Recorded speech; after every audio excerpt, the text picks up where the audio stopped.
everyone, welcome back to another video from Tech Basics. In this video, we are going to be learning how to change Fedex billing address. To update or change your billing address with Fedex, you have a couple of methods available. The easiest method is by visiting your Fedex account's website.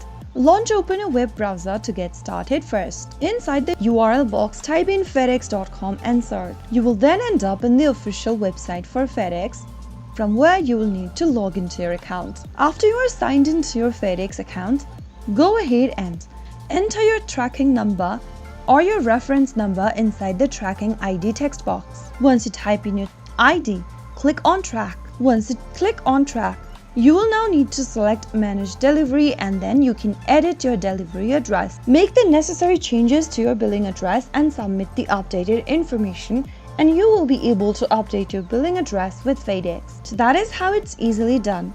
If you found the video to be helpful, go ahead and give us a thumbs up.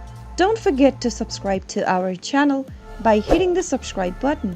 Press the notification bell so that you'll never miss another upcoming upload from us. I will be back again in the next episode. Thanks for watching.